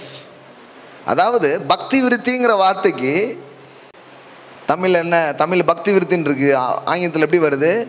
எடிஃபிகேஷன்ஸ். அதாவது உங்களே நீங்கள் கட்டி எழுப்புறது. The Greek word is a oikodomio. உங்களே அது கட்டி எழுப்புது. அந்நிய பாஷைகளை பேசுகிறவன் தன் ஆவியை, தன்னுடைய ஹோல் பீயிங்கை அவன் என்ன பண்ணுறான்? பில்ட் பண்ண ஆரம்பிக்கிறான். Is building your self. உங்களையே கட்டி எழுப்புற ஒரு மேட்டர் இருக்குன்னா இட்ஸ் ஸ்பீக்கிங் டங்ஸ். அந்நிய பாஷைகளை பேசுகிறவன் தனக்கு பக்தி உறுத்தி உண்டாக பேசுகிறான்.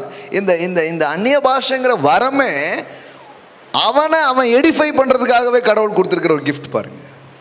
இப்போ 3வது வசனத்தில் என்ன இருக்கு? தீர்க்க தரிசனம் சொல்லுகிறவன் மனுஷருக்கு பக்தி விருத்தியையும் புத்தியையும் ஆறுதலும் உண்டாக்கத்தக்கதாக பேசுகிறான். முதல்ல தீர்க்க தரிசனம் என்னன்னு பாருங்க. அதை கேட்குறவங்களுக்கு ஒரு எடிஃபிகேஷன், கேட்குறவங்களுக்கு ஒரு தெளிவு, கேட்குறவங்களுக்கு ஒரு ஆறுதல், இதெல்லாம் உண்டாகிற மாதிரி பேசுறது தான் தீர்க்க தரிசனமா? இன்னும் புதுசாக ஒரு 4 நோய் வரப்போகுது அப்படிங்கிறதெல்லாம் தீர்க்க தரிசனமே கிடையாது. கேட்குறவனுக்கு எப்படி இருக்கணும்? ஆறுதல். கேட்குறவங்களுக்கு ஒரு தெளிவு, கேட்குறவங்களுக்கு ஒரு நம்பிக்கை. ஆனால் தீர்க்க தரிசனம் சொல்லும்போது மற்றவர்கள் பக்தி விருத்தி அடைகிறார்களாம். ஆனால் அந்நிய பாஷையை பேசும்போது அங்கே பாருங்க, அந்நிய பாஷைகளை பேசுகிறவன் தனக்கே, எல்லாம் சொல்லுங்க, தனக்கே பக்தி விருத்தினா என்ன, எடிஃபிகேஷன்ஸ். அவன் அந்நிய பாஷைகளை பேச பேச பேச பேச அவனுடைய ஸ்பிரிட், அவனுடைய சோல், அவனுடைய ஹோல் பீயிங் அப்படி எடிஃபை ஆக ஆரம்பிக்குது, கட்டி எழுப்புகிறது. கடவுள் உங்களையே, உங்க ஆவியை கட்டி எழுப்புறதுக்கு இதை அவர் வச்சிருக்கிறார் பாருங்க. Speaking tongues, speaking tongues, speaking tongues. யாரும் ஊழியம் செய்கிறவங்களாம் கொஞ்சம் நேரம் பேசுவாங்க போல், அப்படி கிடையாது. ஸ்பீக்கிங் டங்ஸ், நீங்கள் அந்நிய பாஷைகளை பேச பேச ஒரு எடிஃபிகேஷன் நடக்குதான். தீர்க்க தரிசனம் சொல்ல சொல்ல கேட்குறவங்களுக்கு எடிஃபிகேஷன் நடக்குதான். நீங்கள் ப்ராஃபஸி பண்ணும்போது கேட்குறவங்களுக்கெல்லாம் ஒரு எடிஃபிகேஷன் நடக்கிற மாதிரி சொல்கிறது தான் தீர்க்க தரிசனம். அது மற்றவர்களுக்கு பக்தி விருத்தியை உண்டாக்குகிறது. ஆனால் அந்நிய பாஷைகளை பேசும் பொழுது தனக்கே பக்தி விருத்தி. பக்தி விருத்திங்கிற வார்த்தைக்கு என்ன அர்த்தம்? எடிஃபை ஹிம்செல்ஃப், தன்னையே கட்டி எழுப்பும்படியாக, தன்னையே பலப்படுத்தி கொள்ளும்படியாக அது கொடுக்கப்பட்டிருக்கிற ஒரு காரியமாக இருக்குது பாருங்கள். அப்போ யோசிச்சு பாருங்கள், இது உங்கள் ஆவியை இன்னும் வலிமை உள்ளதாக மாற்றுகிற ஒரு காரியமாக இருக்கிறது. அதனால தான் 14வது வசனத்தில் படிக்கிறோம், எண்ணத்தினாலில் அந்நிய பாஷைகளை பேசுகிறவன் விண்ணப்பம் பண்ணினால் என் ஆவி விண்ணப்பம் பண்ணுமே என்று என் கருத்து பயனற்றதாய் இருக்கும். இப்படி இருக்க செய்ய வேண்டியது என்ன? நான் ஆவியோடும் விண்ணப்பம் பண்ணுவேன், கருத்தோடும் விண்ணப்பம் பண்ணுவேன். நான் ஆவியோடும் பாடுவேன், கருத்தோடும் பாடுவேன். இப்போ எல்லாம் இருக்குது. நார்மலாக ப்ரேயர் பண்ணுறது நல்லது, ஆனால் ஸ்பிரிட்லேயும் என்ன பண்ண முடியும்? நாம் ப்ரேயர் பண்ண முடியும், நாம் பாட முடியும் பாருங்கள். ஸோ ஸ்பிரிச்சுவல் எக்ஸசைஸ், எல்லாம் சொல்லுங்கள், ஆவிக்குரிய பயிற்சி. ஆமென். அப்போ உங்களை ஆவியை பலமுள்ளதாக நீங்கள் மாற்ற முடியும் through the word of God, through the presence of God and speaking tongues. Amen. இங்கே ஒரு 3 விஷயம் பார்த்துருக்குறோம். இது 3 விஷயம் பார்த்துருக்கு மட்டும் இல்லை, இது கொஞ்சம் கொஞ்சமாக ஆக்டிவேட் பண்ணிப்பாரு. தினமும் இது கொஞ்சம் நேரம் கொடுத்து நான் கடவுளுடைய வார்த்தையை உட்காந்து படிக்க போகிறேன், அதை தியானிக்க போகிறேன்னு பண்ணுங்கள். சிலருக்கு பெரிய பெரிய ஆசைகள்லாம் இருக்கும், 2-3 நாள் போயிட்டு வந்துட்டு அதோடு விட்டுருவாங்க. இது மாதிரி தான் நிறைய பேருடைய ஆவிக்குரிய காரியங்கள் இருக்குது. ஆனால் நம்ம வெறும் ஆசைப்படுற ஆட்களாக இல்லை, அடைகிற ஆட்களாக இருக்க வேண்டும். ஆமென். வெறும் விரும்புகிற ஆட்களாக அல்ல, விருப்பம் நிறைவேறின ஒரு வாழ்க்கையை நாம் வாழணும். அப்போ உங்கள் ஆவிக்குரிய ரீதியில் உங்களை நீங்கள் வலிமையாய் மாற்றிக்கொள்ள தேவன் இதை அவர் வைத்திருக்கிறார். எழுந்து நிற்போம், ஆண்டவரை நோக்கி பார்க்கலாம். ஹல்லேலூயா. Thank you Jesus. தேவன் எவ்வளோ நல்லவர் பாருங்க. நீங்களே எடுத்துக்கிற மாதிரி தான் வச்சிருக்கிறார். Then you will make your way prosper. Then you will have good success. ஜாக்கிரதை உள்ளவனுடைய ஆத்துமா புஷ்டியான பதார்த்தத்தினால் அது நிரம்பும். ஜாக்கிரதையுடைய ஆத்துமா புஷ்டியான பதார்த்தத்தினால் நிரம்புகிறது. Those who willing to work, யார் விருப்பத்தோடு வேலை செய்கிறாங்களோ அவங்க பலனை பார்க்க முடியும்னு வேதவசனம் சொல்லுது பாருங்க.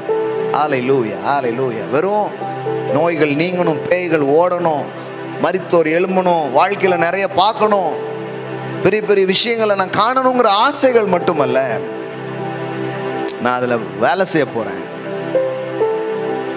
அதில் நான் பிரயாசப்பட போகிறேன். திருவசனத்தில் நன்றாய் பிரயாசப்படுகிறவன். வாசம்ல இன்னைக்கு ஃபஸ்ட்டு இன்ட்ரோடக்ஷன் பேசும்போது அதில் வந்துச்சா? Hard working. எதில் ஹார்ட் ஒர்க் பண்ணுறாரு? திருவசனத்தில் அவர் நன்றாய் பிரயாசப்படுகிறவன். வாஸ்தவமா அதில் எப்படி வருது பாருங்க. Specially those who work hard at preaching and teaching. அப்போ அதில் போய் வேலை செய்யும் போது தான் அதில் வலிமை உள்ளவர்களாக நாம் வாருகிறோம். ஹல்லேலூயா, ஹல்லேலூயா. நான் சொல்கிறேன், இன்னிலிருந்து வெறும் வெத்துக்கனவாக இருக்கக்கூடாது, வெறும் விருப்பங்களாக மட்டும் இருக்கக்கூடாது. நீங்கள் விரும்பினதெல்லாம் அடையணும்னு ஆண்டவர் விரும்புகிறார். முடியுங்க. முதல்ல இப்போ இந்த அர்னால்டு சொல்கிறாங்க, பெரிய ஒரு பாடி பில், இது இப்போ நிறைய படம்லாம் நடிச்சிட்டார், முடிஞ்சிடுச்சு. ஒரு சீசனில் ரொம்ப பெருசாக பார்க்கப்பட்ட ஆள். அவர் ஃபஸ்ட் டைம் ஜிம்மில் போய் சேரும்போது அவரை சேர்த்துக்க மாட்டேன்ருக்காங்க. நீ பாட்டுக்கு ஏதாவது தம்பிள்ஸ் கிம்பிள்ஸ் தூக்கி மேலே கீழே போட்டு கொலைப்பொலி ஆகிருப்பேருன்ருக்காங்க. அந்த மாதிரி இருந்திருக்கிறார் அவர். ஜிம்மில் சேர்த்துக்க மாட்டேன்ருக்காங்க. அப்போ அப்படி இருந்த ஆள் டெய்லி சாப்பிட வேண்டியதை சாப்பிட்டு எக்ஸசைஸ் பண்ணால் அந்த பாடி இப்படி ஆயிடுச்சு. இப்போ உங்களால் வாழ்க்கையில் ஒரு சாதனையும் பண்ண முடியாமல் இருக்கலாம். உங்கள் ஸ்பிரிட் நிலைமை இன்னைக்கு டவுனாக இருக்கலாம். ஆனால் ஃபீட் காட்ஸ் வேர்ட். தேவனுடைய பிரசன்னத்தில் நிரம்புங்க. அந்நிய பாஷைகளை பேசுங்க. நீங்கள் வேணால் பாருங்கள், அப்படியே வர வர பார்த்தீங்கன்னா இப்போ நீங்கள் நின்னாலே வேலைகள்லாம் நடக்க ஆரம்பிக்கும்.